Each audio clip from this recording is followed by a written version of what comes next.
I am discovering me. Discovering me. My identity was hidden, taken from me, long before my ancestors began hanging from trees. The serpent, he was the real thief, deceiving my sister Eve. He made me forget I was royalty. My father is a king. I am the daughter of the everlasting, loving, omniscient three. He came to give me life. This world wants to take it away. He never intended for it to be this way. Free will, a blessing and a curse. Say my name. My life matters. God said it first. Discovering me. Redefining my identity. Made fearfully and wonderfully, flaws and all, my destiny was altered when I heard his call. I can't see where I'm going, but I know what I'm leaving behind. My faith is blind, lamps at my feet as I shoulder his load. I feel light, I see life as I walk the Samaritan road. Hello everyone. So normally I would just allow it to jump into the next poem that would describe what this episode is about. But because of the nature of this episode, I just wanted to create a trigger warning. So this episode is going to be about grief. And so the poem that you're going to hear is a poem that I had written about my father's death. And this is a poem that I had written just describing my emotions during that time. And because this is a podcast episode about grief and about death and just about mourning, I just wanted to give that warning in the beginning. So thank you for listening, and I hope that this episode encourages you. Cold, harsh air. Why did he choose such a fate? I wonder what he was thinking about. Was life a greater force than he could take? I ask many questions. They remain unanswered. Was it something he conjured up in his mind? Could someone please help me? I need to know. Did he think before the deed was done? They say they don't know. I don't believe them, though. Was it so bad he couldn't talk? Couldn't talk to anyone? He had to tell someone. This isn't a joke. I need to know the last words he spoke. Was it impulse? Was it planned? What was his reason for the job at hand? Did he kiss me on my forehead as I laid asleep deep in a dream? Did he see it as an easy way out? Why didn't I awake? I could have stopped him. I didn't know it was his life he wanted to take. It wasn't a mistake, on purpose, I'm sure. I was only 10. In my head, I play it over and over again. This isn't like anything I've felt before. I go upstairs, he isn't there. Nothing but cold, harsh air. I cry so much my face turns red. I go downstairs. There he lay. I don't know if I should run away. So many thoughts running through my head. Is he dead? Is he awake? I don't know if his body I should shake. I regret that night going to bed. I should have stayed up. Then Daddy wouldn't be dead. I run upstairs as fast as I can. Someone please help. He concluded his plan. It isn't fair. Didn't he care? Didn't he think I'd need him here? He wasn't to die. Not yet. It's too soon. He left in my heart an open wound. A wound that can't be mended. To feel better, yes, I pretended. Pretended he was there. But all that was left was cold, harsh air.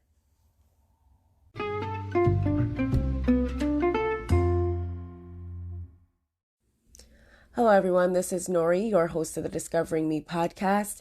And today I wanted to talk about a topic that can get kind of heavy. I wanted to talk about grief. I feel like, with the way things are right now, with 2020, with just all the things going on in the world, I think a lot of people are experiencing grief or deep sorrow, whether it's through loss of, family, friends, or loss of a job, or loss of hope, or loss of something that you worked really hard for, whatever it may be. I think a lot of people are going through loss, and I'm really feeling it for those around me this week, and even for my own grief. There's just been a lot going on the last 2 years, but for me specifically, the last month or so, I just feel like, everything has just been really difficult. And that a lot of people are just experiencing this deep sorrow. So the first time I can ever remember experiencing this sorrow is my father's death, when I was 10. I remember, because my father, he was my dad. I loved him. I was very grateful for him. I had a great relationship with my dad. And when he died, I remember feeling a lot of different things, but not really sure how to deal with them. I remember feeling like insecure for some reason. I remember feeling really sad. I remember not fully understanding what him being gone meant. But the way that I kind of dealt with it was to act like it didn't happen. Sometimes I would pretend that he was at work, or that he was just away on a really long business trip or something like that. Like, I don't know. I just didn't fully understand the concept of him being gone. And so, yeah, that was really hard. And I think the way that I dealt with it wasn't necessarily healthy. I just kind of moved on. I just kind of was like, all right, well, that happened and it's sad, but I can't stay here forever. And I was 10, I didn't know how to deal with grief. I didn't know how to deal with sorrow. And of course I cried and, I asked a lot of questions and I had my own thoughts and feelings and things or whatever. But as far as actually grieving, I didn't really have the proper tools to do that. I didn't know what that looked like or how to deal with that. So I don't think I fully grieved my father's death until I was probably about 20 something. I think the sadness of it all, the deep sorrow part of it, like I dealt with, but I don't know. I just feel like I didn't fully understand at that age what it meant. And so I had to grieve it a couple times at different parts of my life. And I think that that's normal. Grieving is cyclical.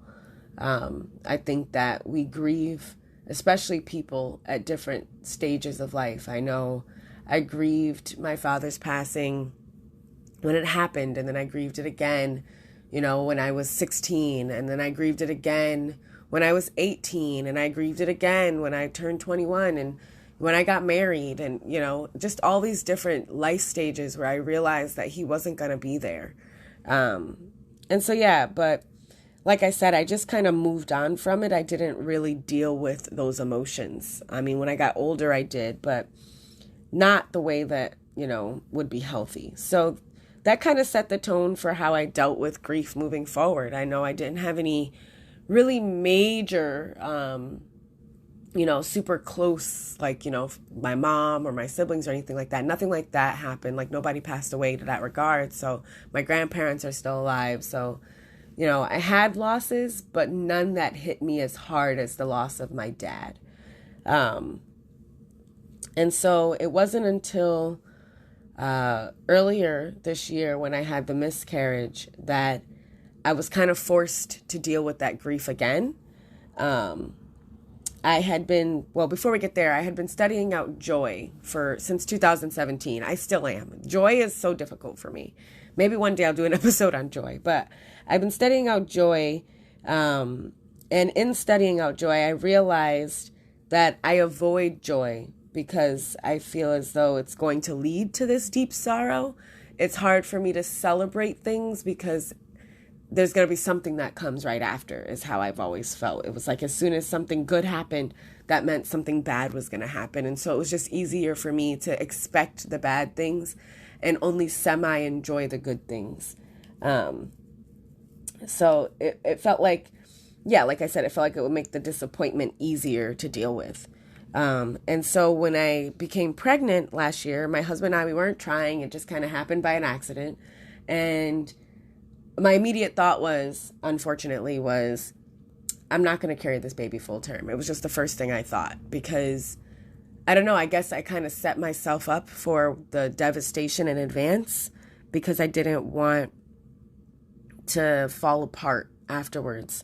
So I just decided, you know what?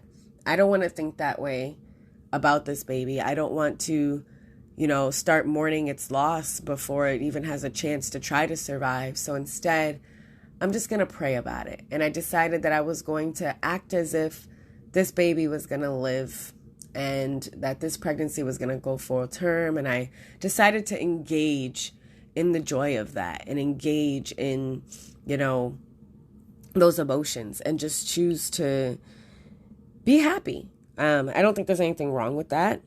It was still in the back of my mind, that something bad could happen, but I kept trying to tell myself, don't think about those things. Just, pray about it, trust God, pray about it, trust God. So of course, then when I had the miscarriage, a whole slew of emotions came over me. I was extremely sorrowful. I was angry. I was frustrated. I was sad. I was confused. And I just felt like, God, like, why would you allow this to happen? Why would you give me this blessing that I did not ask for? Allow me to become joyful about it. Allow me to be excited and to start planning this life. And you knew all along that this life wasn't going to last, that you knew that this wasn't going to be something that was going to go full term. Like, why did you even let me get there? And I remember being so angry and just mad at God and just feeling like, why did you put me here? Why did you even allow me to get excited? Why did you allow me to have hope? And I just had all of these angry feelings. And I had to learn in that moment how to process grief because I was so angry. And I realize now that that anger came from just feeling betrayed. I felt like God had kind of tricked me in a way. I felt like he didn't really have my best interest in mind, that he didn't really, care about my feelings. I felt like he tricked me. I felt betrayed. I felt sad. I felt angry that I allowed myself to have this hope, that I allowed myself to be excited, that I forced myself to think about the positive side of it. And it just made me feel angry.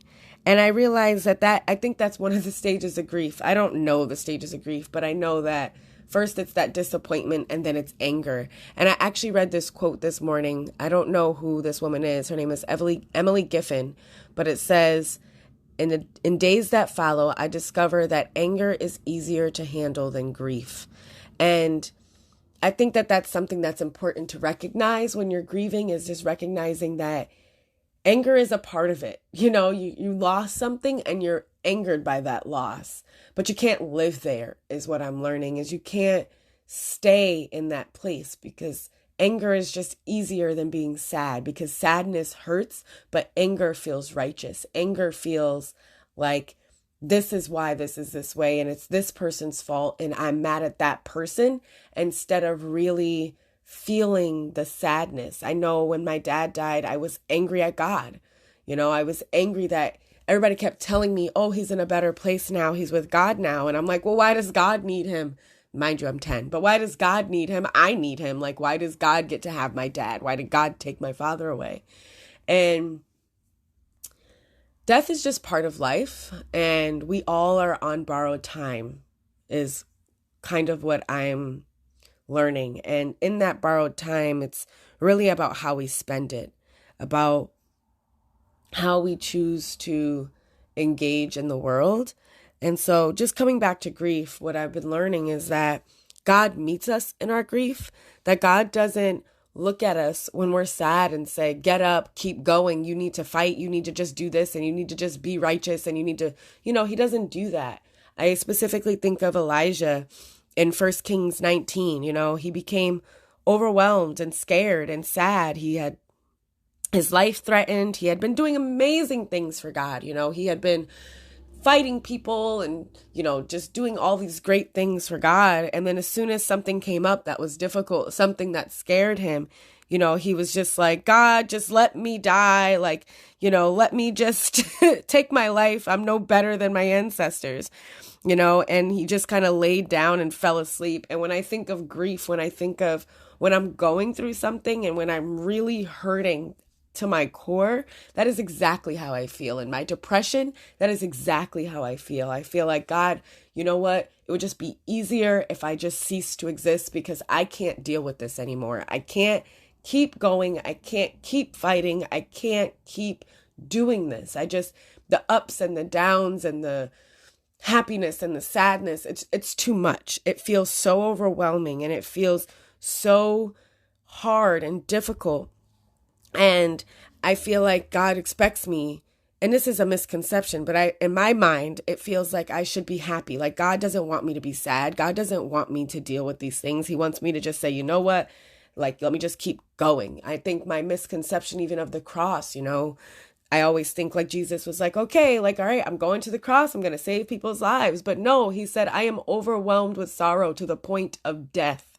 He had those same feelings that I have, that you have. He didn't just go to the cross willingly and say, all right, God, like, here I am, like, let's do this, let's go. It's going to hurt for a bit, but after that, like, we're going to be good to go and we're just going to keep saving lives. Like, no, Jesus had to pray. He had to fight. He had to cry. He mourned what he was losing. And I think that that is something that we don't do well in our society. I think that that's something that is difficult for us. I think that we just say, you know what, life has to go on. We just got to keep pushing. We just got to keep going. Things have to get done. Bills have to be paid, and we don't take the time to process what we're dealing with. And that stuff that we're dealing with still comes out. It still gets pushed on other people. We still lash out. We still react out of hurt. We still take things wrong when we feel like we're being accused or like somebody's trying to hurt us, when that isn't necessarily the case. We don't know how to properly grieve. We don't know how to properly give the space for people to grieve. And it's hard for us. And I like the example in 1 Kings 19, because there's an angel that comes to Elijah and gives him food and gives him drink and just tells him to rest. And God allows that for 40 days. And I just feel like 40 days, like that's a month and 10 days. And when I think about that, and I think about the amount of time that Elijah took to just cry and just be, and that God gave him the space to do that. And this isn't the only example of it. I see it again when Lazarus dies, that, when Lazarus dies, God knew he was going to bring Lazarus back. Like Jesus knew that he was going to revive him, but he was still sad for him. In John 11, he was still sad. He cried, he was still mourning the loss of his friend, even while he was still doing what God had called him to do. So I'm not saying that we need to lay in our beds for 40 days and 40 nights, but I just think that we need to take space, that it's important for us to just feel what we're feeling and knowing what we need in that. I think that that is one thing that has been really hard for me. I know, like, when I had my miscarriage, people kept asking me, well, what can I do for you? What do you need? How can I be there for you? The close people to me that knew. And I had no idea. And again, when I got sick, people were like, when I was having the tremors and stuff, and people were like, well, I still have them, but just not as bad. But people were like, how can I help you? How can I be there for you? How can I comfort you during this time? And, because I've never taken the space for myself, because I've never taken the time for myself, I've never actually stopped and thought about what I needed. And I never stopped and thought about what processing my grief looked like to me. My friends are trying to create that space for me, but they didn't know how. And I didn't know how to let them in. And if this is something that you're good at, if this is something that's your strength, please share it. Because I know for me, learning how to deal with my emotions in a healthy way has been the brunt work of everything that I've been doing during this time that I've been home. I think that because I never process my emotions, I never process what I'm dealing with, I never really think about why I feel the way I do. Oftentimes, so here's the difference, right? So oftentimes when I'm going through something, I acknowledge that I'm going through that and I say, but I don't have time for that. I have to focus on this. Or God wouldn't want me to deal with that right now. God wouldn't want me to focus on that. I need to be selfless. I need to be focused. I need to, share my faith. I need to make sure that I'm encouraging other people. I need to be at this event. I need to love on these people. But that's not true. I see it time and time again as I'm studying it out. Like, God really wants to meet us in our grief. Jesus was fully engaged in his grief. So if Jesus needed space to cry and needed space to mourn, then who am I to say that I don't? Jesus is the example of what we're supposed to be. And so, yeah, I'm just learning a lot about grief and how to be there for people, even because I think often in our society, we want to say it's going to be okay. And I'll pray, and, let's pray about it. And, let's do something together. Let's go out and some people that's great, constant praying with them, constant, checking in on them and, being there with them. Some people like that really helps them to get through those difficult times. I'm learning for me that I need a couple days to myself to just process my emotions. And maybe that'll change. Maybe that won't be, what I need all the time. But I'm just learning that I need that time to myself to really just kind of sit and be sad and to really think. And it's okay to just want to sit in my sorrow sometimes, like not dwell in it and mope in it and be like, oh, woe is me, but to just feel it. When I had my miscarriage, like I just needed to cry. I just needed to be by myself. I just needed to feel my emotions. I just needed to mourn that loss and to be okay to mourn that loss and not told like, well, don't worry, like you can get pregnant again, or don't worry, like, most miscarriages, most pregnancies, the first one ends in miscarriage, or, you could have a couple miscarriages and still go on to have healthy pregnancies. And it's like, that's great. And I'm totally grateful for the people who said those things, who are trying to comfort me. But what I'm learning is that in that moment, I really just need to say, here, it's okay to be sad. And I had great friends that said that as well. So, and I'm not like putting down the friends who tried to encourage me. I think that that's the way that they love. And I expressed to them, what I needed, and they were able to change it and give me what I needed. So, but I think that it's important to know what you need. You can't expect people to just know. I know that it's hard in your grief to express what you need, and maybe you just need to take that time to think about it.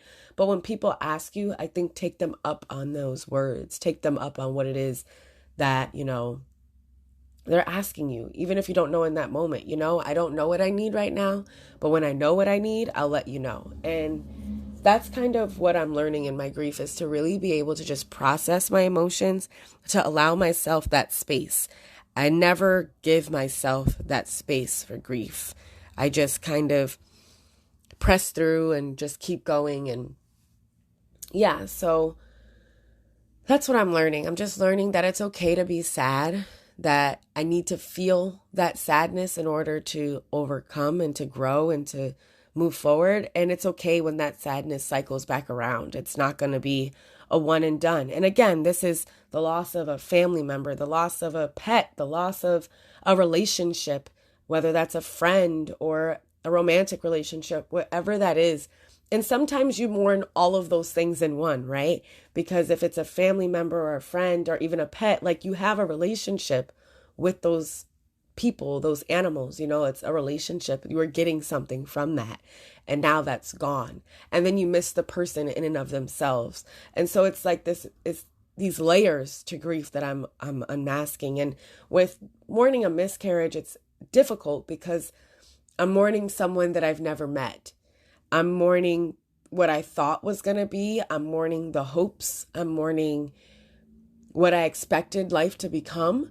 And I'm mourning the dreams that I had for that life. And it's sad. And sometimes, I look at people and I see their families, and it's so funny because I'd never really wanted to be pregnant, but I still, I mourn that. And it's not like I'm like, oh, now I'm like desperate to have a family. No, I'm like, if it happens for me, great. And if it doesn't, like, I love the life that I have as well.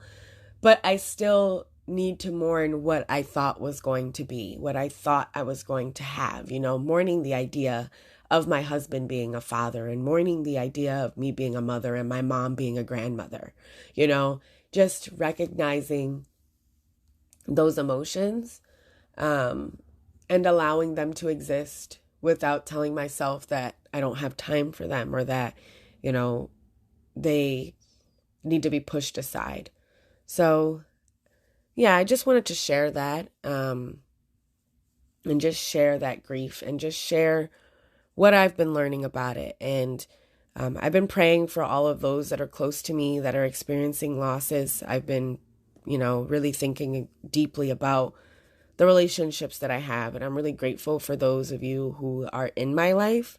And I just pray that through these difficult times that we can all just lean on each other and ask each other what we need, ask each other what would be, the best way to help each other through these difficult times. So yeah, I hope you guys connected with this in some way, that, it can help you to understand your own grief a little bit better, and to understand that grief doesn't just have to be, from a relationship with a person, but that it could even be of a hope, of a career, of something that you thought would come and it didn't. And just being okay with mourning that and allowing yourself the space and communicating what you need during that time. Thank you for listening.